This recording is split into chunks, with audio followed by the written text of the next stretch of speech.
Hello students. तो physics में हमने अपनी +1 फिज़िक्स में हमने अपनी फर्स्ट यूनिट स्टार्ट की थी, जिसमें हमने स्टार्ट किया था फिजिकल क्वांटिटी और यूनिट्स के बारे में। हमने अभी तक पढ़ा था, सिस्टम ऑफ यूनिट्स पढ़ा हमने, ठीक है। मेजरमेंट क्या होता है, यूनिट क्या होती है, और फिर उसके बाद फंडामेंटल क्वांटिटीज़ क्या होती हैं, डेराइव्ड क्वांटिटीज़ क्या होती हैं। ओके, तो एक टर्म इसमें आती है, इससे आगे देखते हैं, फंडामेंटल यूनिट। देखिए, जैसे कि हमारे पास फिजिकल क्वांटिटी होती है, ऐसे ही दो तरह की हमारे पास क्या होती हैं, यूनिट भी होती हैं, जिसमें एक को बोलते हैं फंडामेंटल यूनिट्स और दूसरी हमारे पास हो जाएगी डेराइव्ड यूनिट्स। ठीक है, तो हमने कल देखा भी था, अगर एक बार फिर से रिमाइंड करें तो जैसे मास है, उसकी जो यूनिट थी वो क्या थी, केजी। ये फिजिकल क्वांटिटी और ये उसकी यूनिट, केजी मतलब किलोग्राम। ठीक है, फिर क्या था हमारे पास, लेंथ, उसकी यूनिट क्या थी, मीटर। ठीक है, फिर हमने थर्ड नंबर पे क्या लिया था, टाइम, उसकी यूनिट क्या थी, सेकंड। ठीक, इलेक्ट्रिक करंट,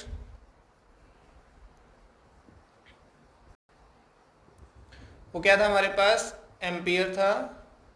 ओके, और जो फिफ्थ नंबर पे हमारे पास था टेम्परेचर, तो वो क्या था हमारे पास, केल्विन, कैपिटल के। फिर था amount of substance, amount of substance, वो हमारे पास था मोल। ओके, उसकी यूनिट। और एक था हमारे पास लुमिनस इंटेंसिटी। फिर हमने आपको बताया था कि इसमें मास, लेंथ, टाइम में ही हमारे पास मैकेनिक्स कंप्लीट हो जाती है एक तरह से। ये जो आगे कि हम फिजिक्स में जाएंगे तब हमारे पास इनका यूज़ होता मिलेगा हमें, कि एम्पियर कहाँ है, या फिर बल्कि एम्पियर का ही लगा लीजिए या टेम्परेचर का, दो का ही हम यूज़ करेंगे। और मेनली हमारे पास ये तीन ही होते हैं। ठीक है, हाँ, इसकी यूनिट क्या थी, कंडेला। तो ये जो हमारे पास है सिंबल इसका CD, ये जो यूनिट्स है हमारे पास, ये सारी क्या हैं, ये फंडामेंटल यूनिट्स हैं। क्या हैं ये, फंडामेंटल यूनिट्स हैं। Okay, means fundamental physical quantities की जो यूनिट है उनको हम क्या कहेंगे, फंडामेंटल यूनिट कहेंगे। ओके, उसके बाद आता है नंबर डेराइव्ड यूनिट्स का। देखिए, डेराइव्ड यूनिट्स वही बात, हमारे पास मान लो एक फिजिकल क्वांटिटी है स्पीड, जिसका फॉर्मूला होता है डिस्टेंस, और we can say that length upon a time. ये भी फंडामेंटल क्वांटिटी है और ये भी फंडामेंटल क्वांटिटी है। तो उन दोनों को हमने डिवाइड किया तो हमें क्या मिला, एक डेराइव्ड फिजिकल क्वांटिटी मिली है। ठीक है, और डेराइव्ड फिजिकल क्वांटिटी में इसकी यूनिट क्या होती है, देखो, लेंथ की यूनिट क्या होती है, मीटर, टाइम की यूनिट क्या होती है, सेकेंड। तो यूनिट होगी मीटर पर सेकेंड। तो ये जो यूनिट हमारे पास बनी, क्या, मीटर पर सेकेंड, वो हो गई है डेराइव्ड यूनिट। तो जो भी फिजिकल क्वांटिटी हमारे पास डेराइव्ड फिजिकल क्वांटिटी है, उसकी जो यूनिट होगी वो क्या होगी, हमारे पास डेराइव्ड यूनिट होगी। ठीक है, एक्सेलेरेशन है मान लो हमारे पास, देखिए एक्सेलरेशन वो होता है एक तरह से वेलोसिटी अपॉन टाइम, वेलोसिटी या स्पीड। ठीक है, ज़्यादा डीप में नहीं जाना इसके, बस मैग्नीट्यूड की बात कर लेते हैं। तो इसकी यूनिट क्या होती है, हमने पता करा, मीटर पर सेकंड होती है, ऊपर हमने कर रखा है, टाइम क्या है, सेकंड है। तो ये क्या हो गया, मीटर पर सेकंड स्क्वायर। तो ये क्या है, एक डेराइव्ड फिजिकल क्वांटिटी है और उसकी यूनिट क्या है हमारे पास, डेराइव्ड यूनिट है। देखिए मीटर एक फंडामेंटल यूनिट है, सेकंड भी एक फंडामेंटल यूनिट है, उन दोनों का यूज करके हमारे पास एक थर्ड यूनिट बन गई है जिसको हम कह रहे हैं डेराइव्ड यूनिट। ओके,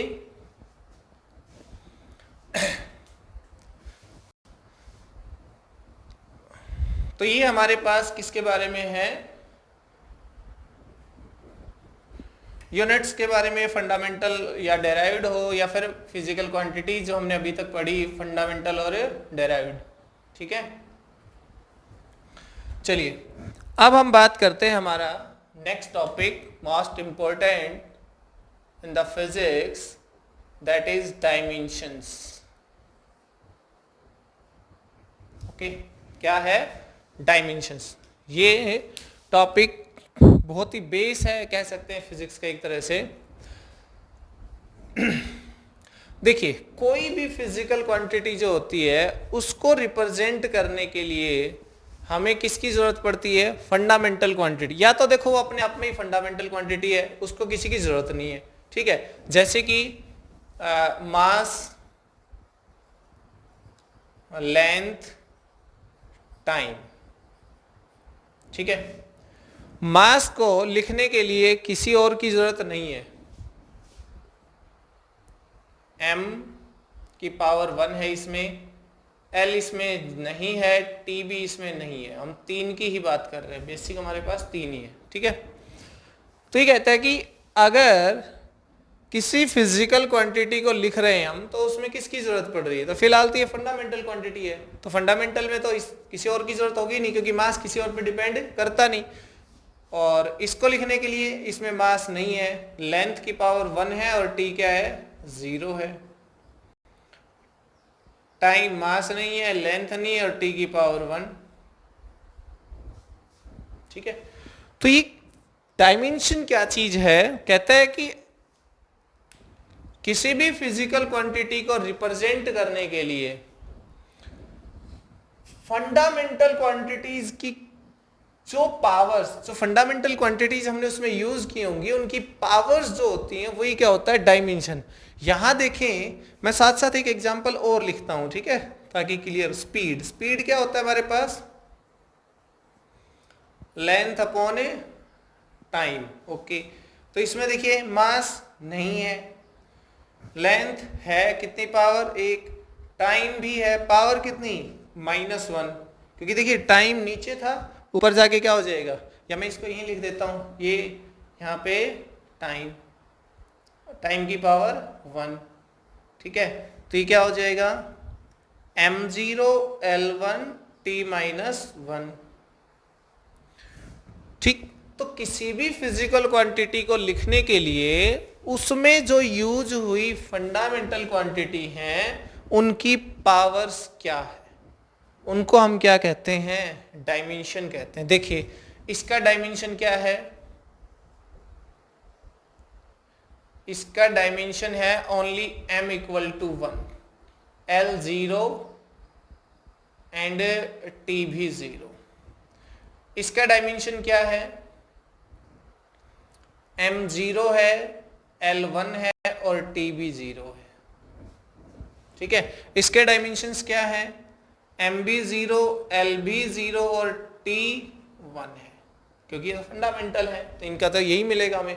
इसका मतलब हमारे पास सिंपली हम लिख सकते हैं कि मास का हमारे पास क्या है, m, लेंथ का l और टाइम का t।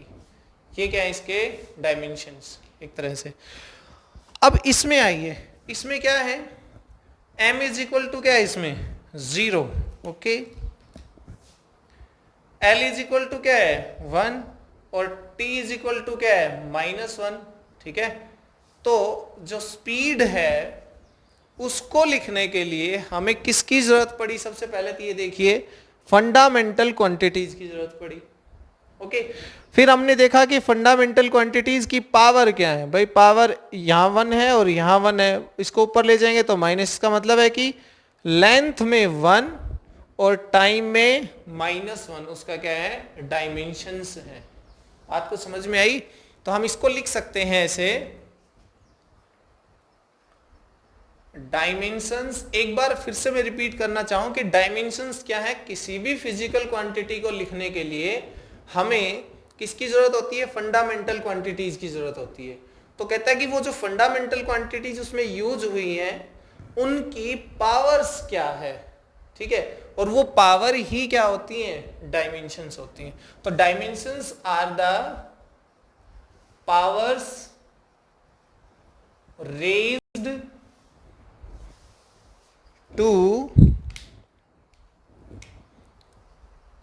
to the fundamental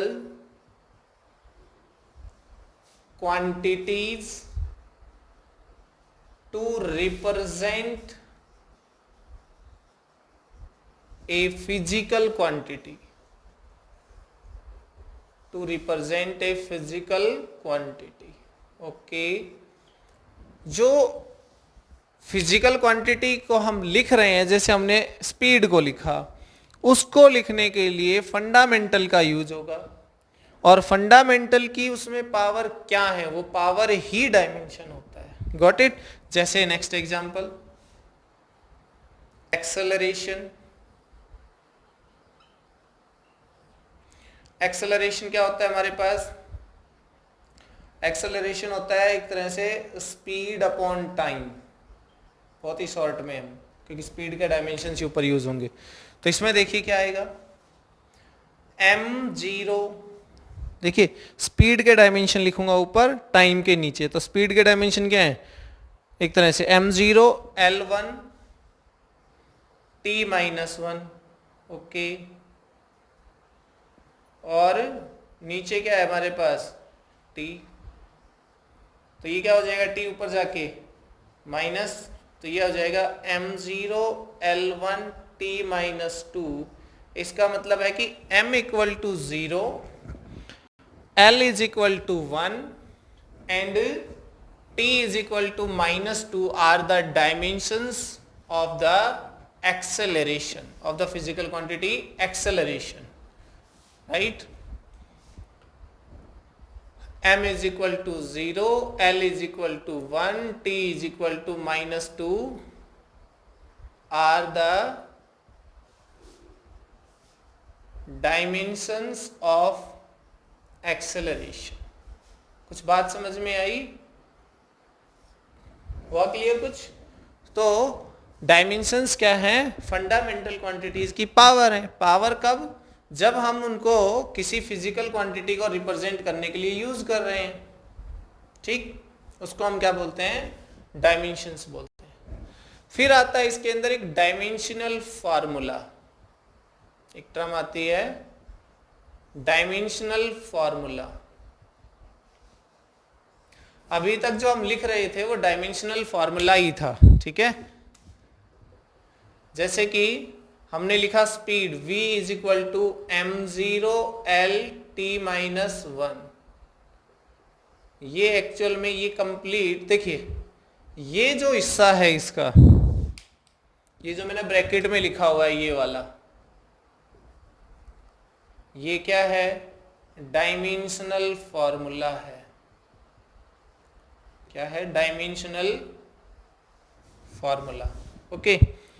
और ये जो कंप्लीट हम लिख देते हैं, मान लीजिए v is equal to m0 L t-1, इस ब्रैकेट को लगाना मत भूलना इसमें।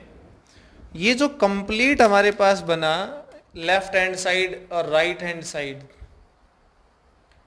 ये कंप्लीट क्या है, डायमेंशनल इक्वेशन है। ये क्या है, ये डायमेंशनल इक्वेशन। समझ में आई बात, डायमेंशनल इक्वेशन, ओके। तो डायमेंशनल फॉर्मूला ये वाला, डायमेंशनल इक्वेशन ये लेफ्ट और राइट हैंड साइड और लेफ्ट हैंड साइड दोनों मिला के हमारे पास क्या बनता है, डायमेंशनल इक्वेशन, ओके। अब हम कुछ डायमेंशनल फार्मूलाज देखेंगे कि कैसे हम डायमेंशनल फार्मूला कैलकुलेट कर पाएंगे। भाई किसी का डायमेंशनल फार्मूला लिखना हो तो उसको कैसे लिख पाएंगे हम, वो हम देखते हैं। सम डायमेंशनल फॉर्मूले। ठीक है, एकदम बेसिक से हम स्टार्ट करेंगे।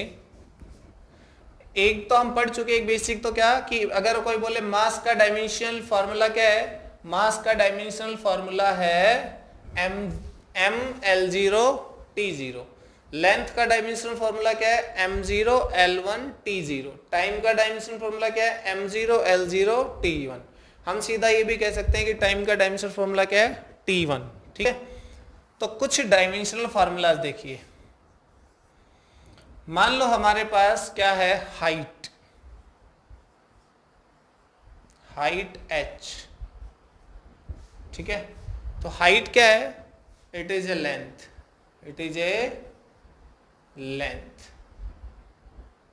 या डिस्प्लेसमेंट कह सकते हैं उसको हम।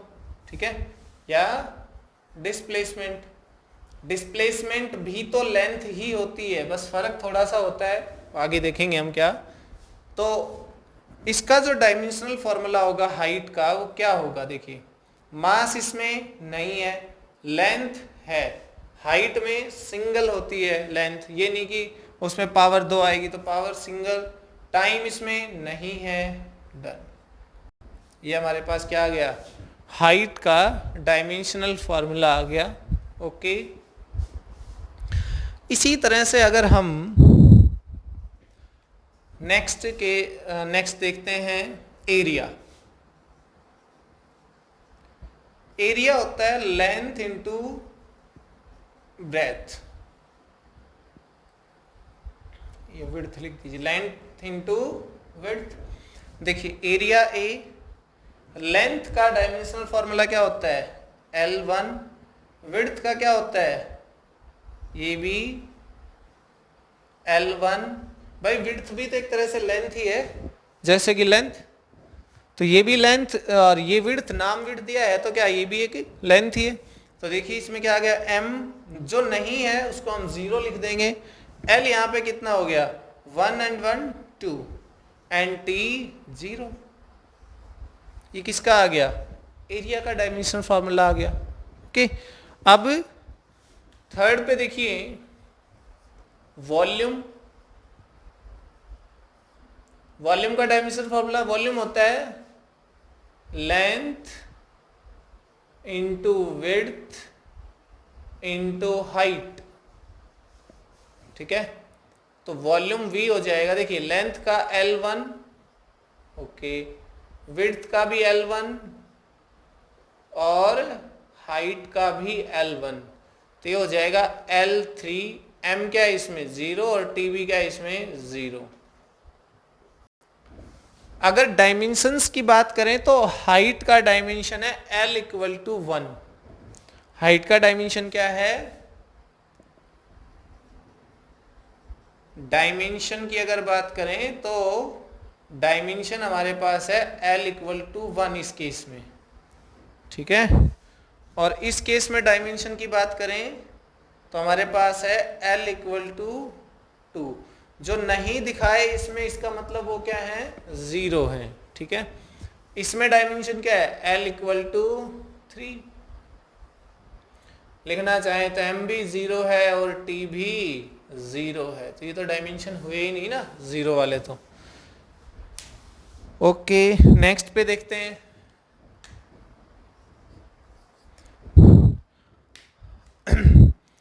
अच्छा, स्पीड का हम देख चुके हैं। अगर मैं ये कहूं कि डिस्टेंस डिस्प्लेसमेंट, देखिए हम उन्हीं फिजिकल क्वांटिटीज की यहाँ बात करेंगे जिनके बारे में हम जानते हैं, जिनका नाम हमें पता है, 9th क्लास में पढ़ के आए हैं। ठीक है, या 10th में। तो डिस्टेंस हमारे पास क्या होती है, एक तरह से लेंथ ही होती है।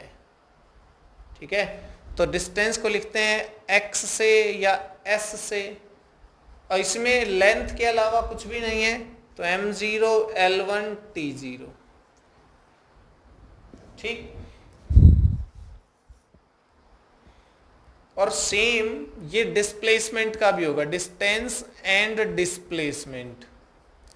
डिस्प्लेसमेंट का भी यही फॉर्मूला होगा, क्योंकि डिस्प्लेसमेंट भी एक तरह की क्या है, लेंथ ही है। ओके, फोर्थ में देखिए स्पीड हम कर चुके हैं, मैं एक बार लिख दूं, इसमें कोई दिक्कत नहीं है। स्पीड क्या होता है? डिस्टेंस अपॉन टाइम, या मैं ये भी लिख दूं डिस्प्लेसमेंट अपॉन टाइम। तो फिर इधर वाली साइड स्पीड के साथ क्या लगा दीजिए? Slash velocity. इनका डायमेंशनल फार्मूला भी, क्योंकि यहाँ डायरेक्शन मैटर नहीं कर रही है, डायमेंशनल फार्मूला लिखने में डायरेक्शन का कोई रोल नहीं है। अगर डायरेक्शन का रोल नहीं है तो फिर हमारे पास स्पीड और वेलोसिटी दोनों एक ही चीज़ होती है, ठीक है। तो फिर इसका आ जाएगा v इज इक्वल टू, देखिए डिस्टेंस क्या है हमारे, m तो इसमें कहीं है नहीं, डिस्टेंस ऊपर है 1 और टाइम नीचे ऊपर जाके, तो इसमें डायमेंशन क्या आ गए? m equal to 0, l equal to 1 और t इक्वल टू -1। ये स्पीड या वेलोसिटी के डायमेंशन है क्या? 0, 1, -1। जैसे हम कोऑर्डिनेट्स बोलते हैं ना, ऐसे ही ये डायमेंशन 0, 1, -1। ऑर्डर क्या रहेगा? MLT। क्लियर? स्टैंडर्ड है ये।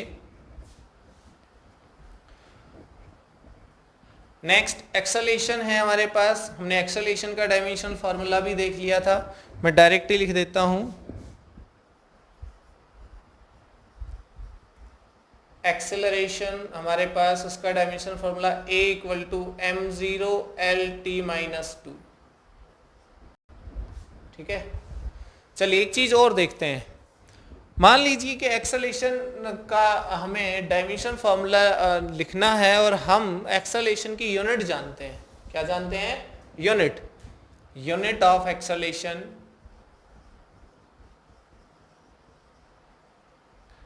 वो होती है मीटर पर सेकेंड स्क्वायर।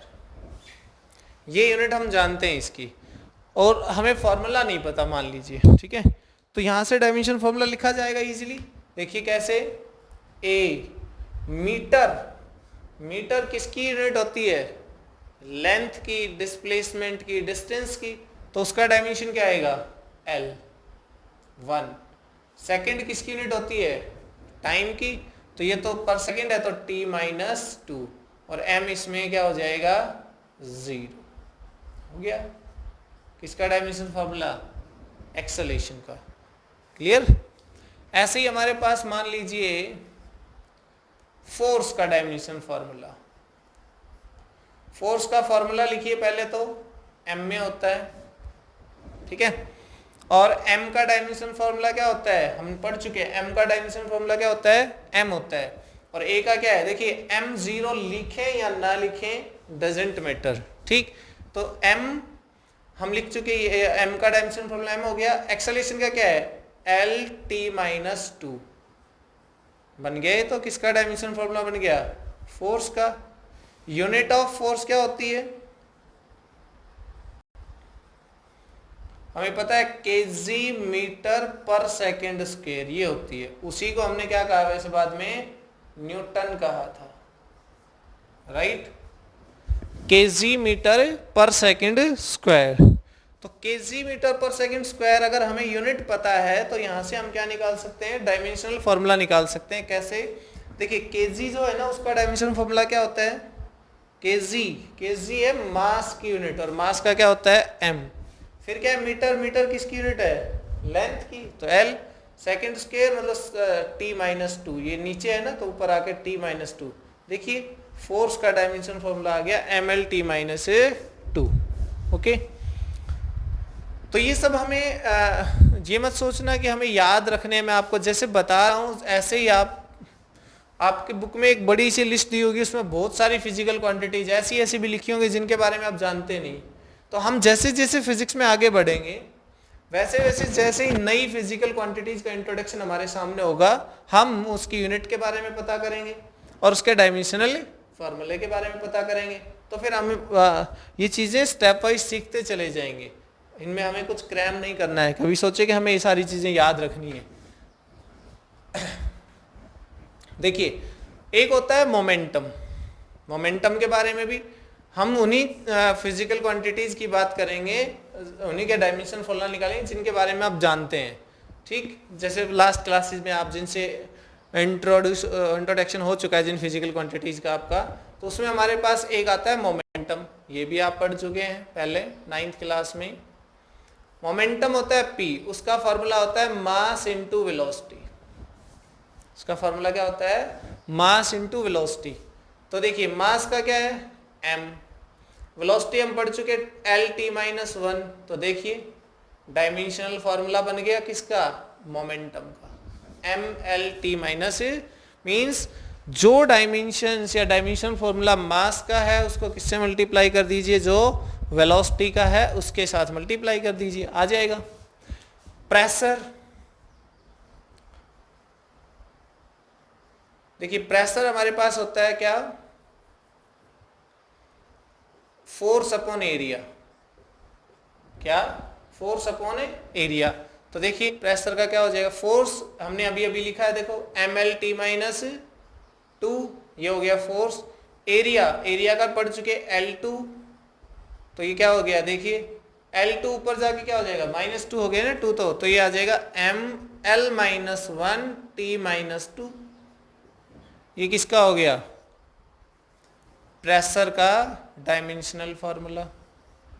ओके, तो ऐसी हमारे पास क्या है, बहुत सारी फिजिकल क्वांटिटीज आगे आएंगी भी, कुछ हमने पढ़ भी रखी हैं जिनके डायमेंशनल फार्मूलाज हमें कैलकुलेट करने पड़ेंगे, जिनके डायमेंशंस के बारे में हमें बताना पड़ेगा। ठीक है,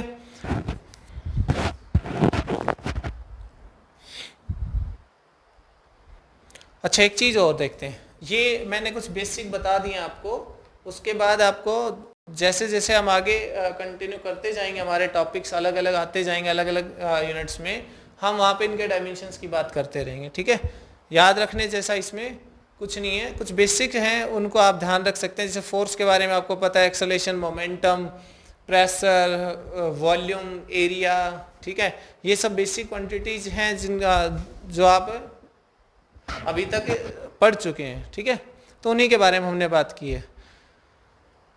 ओके, चलिए अब हम देखते हैं कि जैसे अगर दो क्वांटिटीज का सब्ट्रैक्शन हो रहा हो, दो क्वांटिटीज का अगर सब्ट्रैक्शन हो रहा हो तो हम कैसे उनके डायमेंशंस की बात करते हैं। ठीक है, dimensions in subtraction and addition. आप कहेंगे मल्टीप्लाई, तो देखिए मल्टीप्लाई तो ये कर ही चुके हम, दोबारा बताने की जरूरत नहीं, सुन लीजिए। मल्टीप्लाई और डिवाइड, देखिए m इंटू ए, जो मास का डायमेंशनल फॉर्मूला है वो और जो a का डायमेंशनल फॉर्मूला है वो दोनों क्या हो रहे हैं? यहाँ पे मल्टीप्लाई हो रहे हैं और सिंपली हमारे पास जो मल्टीप्लीकेशन होता है वो आ गया। ठीक है, जैसे डिवाइड भी हमने किया, स्पीड अपॉन टाइम एक्सेलरेशन के लिए, तभी तो ये माइनस आ रहा था। स्पीड अपॉन टाइम, स्पीड का डायमेंशन फॉर्मूला लिख दिया हमने और नीचे टाइम का, तो उनको डिवाइड किया तो हमारे पास कुछ ना कुछ वैल्यू आ गई जो भी आई। ठीक है, यहाँ पे देखिए जैसे मान लो एक एग्जाम्पल लेते हैं कि एक आपके पास है m1, ठीक है, इसका डायमेंशन फॉर्मूला क्या होगा बताइए? m0 L1 T0। Okay sir हमें पता है ये बात तो। ओके, तो m2 का डायमेंशन फॉर्मूला क्या होगा? ये भी मास ही है, वो भी क्या होगा? m0 L1 T0। यहाँ 1 और 2 से कोई लेना देना नहीं है हमें डायमेंशन फॉर्मूला लिखते टाइम, हमें सिर्फ ये देखना है कि ये मास है कि कुछ और है। मास था तो हमने, ओ सॉरी एक मिनट भाई, मास है ना ये तो m1 L0, m1 L0, मास हमारे पास m से होता है, लेंथ हमारे पास l से। ठीक, तो अब मैंने क्या करना है कि m is equal to m1 plus m2 calculate करना है। m is equal to m1 plus m2, तो क्या करेंगे? m1 L0 T0 plus m1 L0 T0, तो ये आंसर आएगा m1 L0 T0। जब आप दो फिजिकल क्वांटिटीज को ऐड कर रहे हैं, अगर वो एडेबल है, एडेबल का मतलब ये है कि मास मास में ही ऐड हो सकता है, टाइम में ऐड नहीं हो सकता। लेंथ लेंथ में ही ऐड हो सकती है, फोर्स में ऐड नहीं हो सकती। ऐसा आपको नहीं मिलेगा कि फोर्स प्लस लेंथ का कुछ रिजल्ट आपको मिल जाएगा। जैसे अगर लिख देंगे 10 न्यूटन प्लस 2 मीटर, बताओ कि कितना हो जाएगा, 12 न्यूटन मीटर। ऐसा कुछ भी नहीं हो, ऐसा ये होता ही नहीं है ऐसा ऑपरेशन, ठीक है। हाँ, अगर ये 10 न्यूटन के साथ अगर ये 2 न्यूटन हो जाए तो ये आंसर आ जाएगा 12 न्यूटन। क्यों? क्योंकि आप दोनों फिजिकल क्वांटिटी क्या है, सेम है, तो उनका एडिशन होगा तो डायमेंशन या यूनिट क्या आएगी, जो इसकी यूनिट है, जो इसकी यूनिट है वही इसकी आएगी। क्योंकि ये दोनों सेम होंगी तभी इनका क्या हो सकता है, एडिशन हो सकता है, नहीं तो नहीं होगा। तो डायमेंशंस का क्या होगा, वो भी ऐसे ही आ जाएंगे, सेम, ठीक है। जैसे हमने, तो एक चीज ये ध्यान रखनी है आपको कि सेम डायमेंशन या सेम यूनिट वाली फिजिकल क्वांटिटीज ही क्या हो सकती हैं, ऐड हो सकती हैं या सबट्रैक्ट हो सकती हैं। अगर मान लो ये हो जाए हमारे पास कि F1 इज इक्वल टू, एक एग्जांपल और, 10 newton, F2 is equal to 2 newton, और F इज इक्वल टू यहाँ पे होता है मान लीजिए F1 माइनस F2, तो यह आ जाएगा 10 न्यूटन माइनस 2 न्यूटन, तो यह आएगा कितना, 8 न्यूटन। ये दोनों सेम ही फिजिकल क्वांटिटी थी, इसलिए इनका क्या हो गया, सब्ट्रैक्शन हो गया। तो क्या इनके डायमेंशंस का भी, बिल्कुल इसका डायमेंशन क्या होंगे, देखिए MLT माइनस 2, फोर्स का डायमेंशन यही होता है। अरे 10 न्यूटन है, 2 न्यूटन, उससे लेना देना क्या है, हमें न्यूमेरिकल वैल्यू से कोई मतलब नहीं, हमें इसकी यूनिट से मतलब है, न्यूटन, ठीक है। तो उसका डायमेंशन क्या होता है, ये होता है। और इसका भी क्या होगा, MLT माइनस 2, जब दोनों को सब्ट्रैक्ट कर लेंगे तब फाइनली भी इसका डायमेंशन क्या आएगा, MLT माइनस 2। समझ में आई बात। तो एडिशन या सब्ट्रैक्शन अगर हम करते हैं इनका, किन्हीं भी दो फिजिकल क्वांटिटी, तो उनके डायमेंशंस क्या रहेंगे, जो है अलग अलग उन फिजिकल क्वांटिटीज का, ये इसका डायमेंशन, दोनों सेम होंगे तभी ऐड हो सकते हैं, तभी सब्ट्रैक्ट हो सकते हैं। तो फिर डायमेंशन क्या आएगा, जैसा था वैसा ही आएगा, एज इट इज। ओके,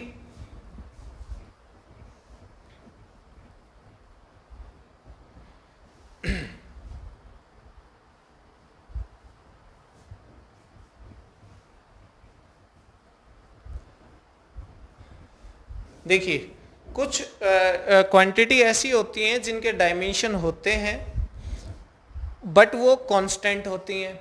कुछ क्वांटिटीज ऐसी होती हैं जिनके डायमेंशन नहीं होते बट वो कांस्टेंट होती हैं। मींस इसी के बेस पे हमारे पास हमने 4 अलग अलग कैटेगरी बनाई इसकी,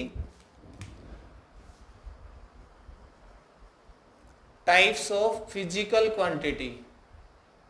आप कंफ्यूज ना होना कि हम पहले भी लिख चुके हैं, बिल्कुल लिख चुके हैं, बट इसमें लिखेंगे on the basis of dimension, on the basis of dimensions, ठीक है। देखते हैं क्या क्या। एक हमारे पास होगा डायमेंशनल फिजिकल क्वांटिटी।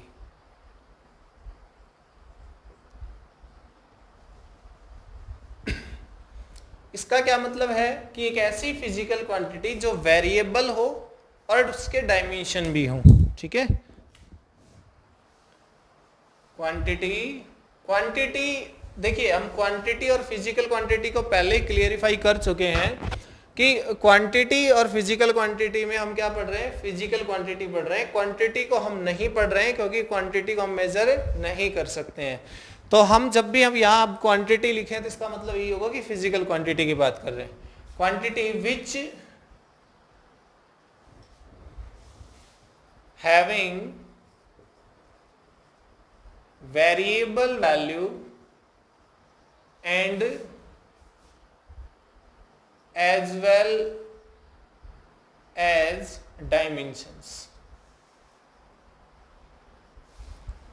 एक ऐसी फिजिकल क्वांटिटी जिसके डायमेंशन भी हो और वो वैल्यू उसकी वेरिएबल कुछ भी हो सकती है, जैसे कि स्पीड। स्पीड कांस्टेंट है क्या? नहीं, वेरिएबल है, किसी की कुछ भी हो सकती है स्पीड, कोई धीरे चल रहा है कोई तेज चल रहा है, ठीक है। तो उसके डायमेंशन होते हैं क्या, होते हैं m0l(t-1), ये स्पीड के डायमेंशन है। तो ये एक ऐसी फिजिकल क्वांटिटी है जिसके डायमेंशन है और जो वेरिएबल भी है, तो dimensional physical quantity. Okay, second number पे आई थिंक समझ गए होंगे आप। सेकेंड नंबर पे हमारे पास है कि डायमेंशन लेस।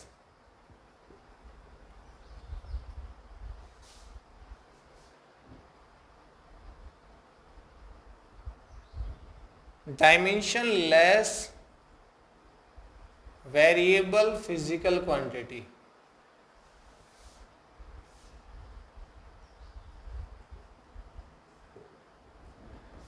एक ऐसी फिजिकल क्वांटिटी जिसके डायमेंशन ना हो बट वो वेरिएबल भी हो। ऐसा का देखिए, लिखना चाहिए यहां पे, quantity, the physical quantity which having dimension having variable value but no dimension। Okay, तो हमारे पास वो क्या है, देखिए एक टर्म होती है इसमें फिजिक्स में ही, स्ट्रेन। चलिए स्ट्रेन बाद में बताते हैं, आपने जो सुन रखा है वो ही नाम लेते हैं इसमें। रिलेटिव डेंसिटी, रिलेटिव डेंसिटी तो पढ़ रखा है आपने, वो होता है हमारे पास density of substance, density of substance to the density of water at 4 degree Celsius, density of water at 4 degree Celsius. ये हम फॉर्मूला जानते हैं, हमने पढ़ भी रखा है। तो देखिए relative density R dot D, density of substance, density का फॉर्मूला क्या होगा, देखिए डेंसिटी हो जाएगा हमारे पास mass upon volume, right, mass upon volume. And mass का डायमेंशन फॉर्मूला m और वॉल्यूम का L3, ये हो जाएगा ml-3 T0, राइट। लेकिन अगर मैं कहूं कि डेंसिटी ऑफ सब्सटेंस और density of water at 4 degree Celsius में दोनों के डायमेंशन फॉर्मूला क्या होंगे, बिल्कुल सेम होंगे।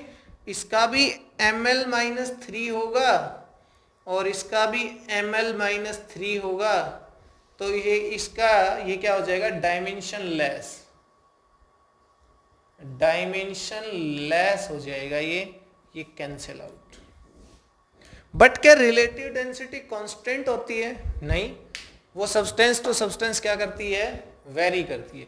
तो ऐसी फिजिकल क्वांटिटी जिसमें कि डायमेंशनल फॉर्मूला या जिसके डायमेंशन नहीं हो बट वो वैल्यू क्या हो, उसकी वेरिएबल है, कांस्टेंट नहीं है। एक एग्जांपल और इसमें हम कर सकते हैं, स्ट्रेन।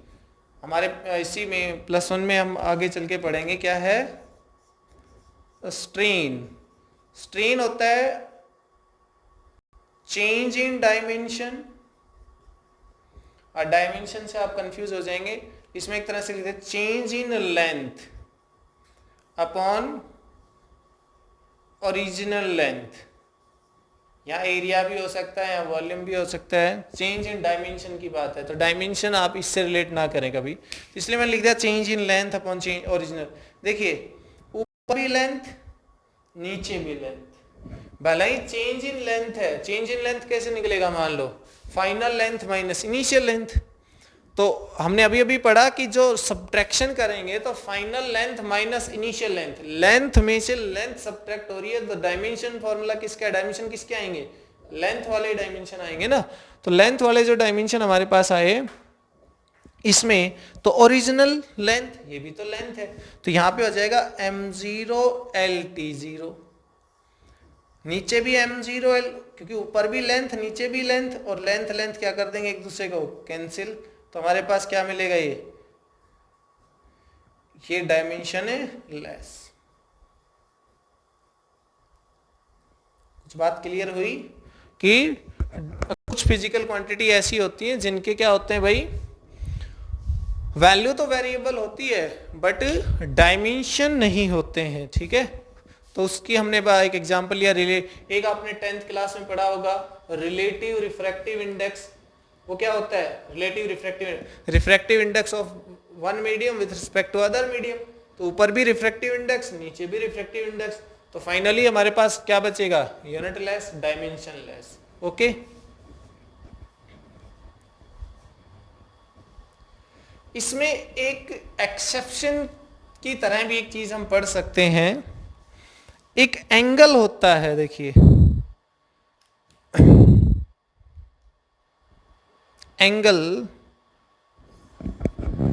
एंगल एक ऐसी फिजिकल क्वांटिटी है, देखिए आगे भी देख लेंगे पर यहां भी सुन लीजिए। एंगल क्या होता है, आर्क बाई रेडियस।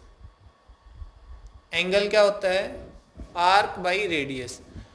इसके डायमेंशन नहीं है, क्योंकि यहां भी लेंथ है और यहां भी लेंथ है, तो ये भी क्या है, डायमेंशन लेस है, ठीक है। बट साथ साथ एंगल कुछ भी हो सकता है, कांस्टेंट थोड़ी होता है एंगल, वेरिएबल। तो एक एंगल है हमारे पास जिसके डायमेंशन नहीं है। क्यों नहीं है, क्योंकि एंगल का फॉर्मूला होता है आर्क बाई रेडियस। आर्क भी लेंथ होती है, रेडियस भी लेंथ है, तो लेंथ बाई लेंथ डायमेंशन नहीं आएंगे, बट ये वेरिएबल है। लेकिन इसकी यूनिट जरूर होती है, ध्यान रखना, इट हैज यूनिट। देखिए इसकी कोई यूनिट नहीं होती, स्ट्रेन की कोई यूनिट नहीं होती, आपने पढ़ा होगा रिलेटिव डेंसिटी की भी कोई यूनिट नहीं होती, और रिलेटिव रिफ्रैक्टिव इंडेक्स की भी कोई यूनिट नहीं होती है, ये भी आपने पढ़ा है, ये नई टर्म आपके लिए, लेकिन इसकी भी यूनिट नहीं होती। लेकिन ये जो एंगल है ना, इसका डायमेंशन तो नहीं है बट इसकी यूनिट होती है, इट हैज यूनिट। हम पढ़ चुके हैं, क्या वो रेडियन होती है, बिल्कुल वो रेडियन ही होती है। किसमें, एसआई सिस्टम में। या फिर एक और यूनिट इसकी डिग्री भी होती है, या फिर एक और यूनिट भी इसकी ग्रेड भी होती है। ये मैंने आपको रिमाइंड करवाया, याद करिए कि हमने ये चीजें पढ़ रखी हैं। हमने रेडियन भी अच्छे से पढ़ा हुआ है, हमने डिग्री भी पढ़ा हुआ, हमने ग्रेड भी पढ़ा हुआ, हमने कन्वर्जन भी पढ़ रखा है कि डिग्री से रेडियन में कैसे जाएंगे, डिग्री का मतलब क्या था, रेडियन का मतलब क्या था। ओके, ये सर्कुलर सिस्टम होता था, ये हमारे पास सेक्साडेसिमल सिस्टम होता था, और ये हमारे पास सेंटासिमल सिस्टम होता था। ओके, तो एंगल एक ऐसी फिजिकल क्वांटिटी है जिसके डायमेंशंस नहीं होते, बट वो यूनिट लेस नहीं है, उसकी यूनिट होती है रेडियन। हाँ, यहां इन केसेस में हम कह सकते हैं कि जिसकी यूनिट नहीं है उसके डायमेंशन भी नहीं है, बट यहां पे ध्यान रखना, एंगल में यूनिट है बट डायमेंशन नहीं है। इन केसेस में यूनिट नहीं है तो डायमेंशन भी नहीं है। डन। ओके, थर्ड नंबर पे चलिए, अब हम एक पढ़ेंगे dimension less constant. Dimension less constant third है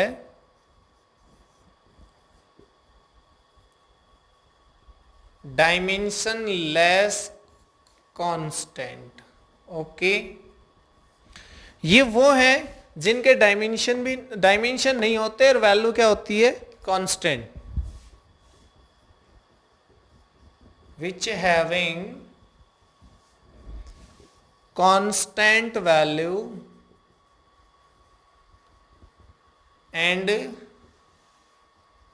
there is no dimensions. Okay, तो ऐसे कौन, समझ में आ गई बात, मतलब वैल्यू कांस्टेंट है बट डायमेंशन भी नहीं है। जैसे कोई भी नंबर,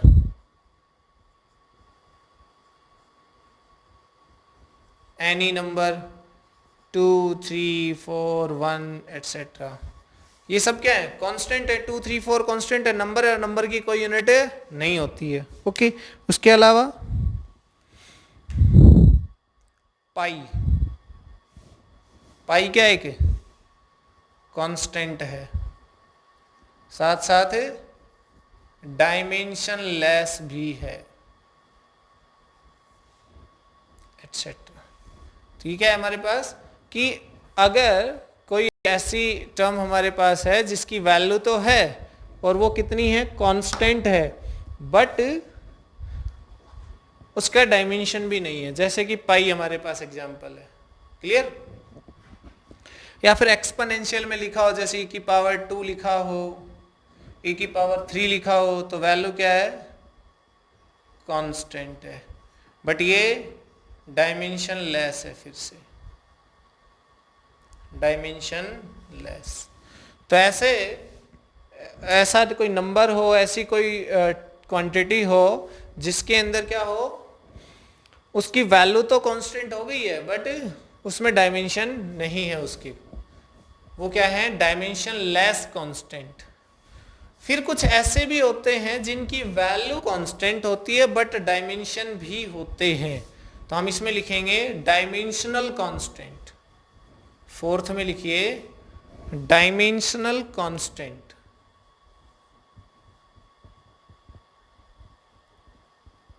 डायमेंशनल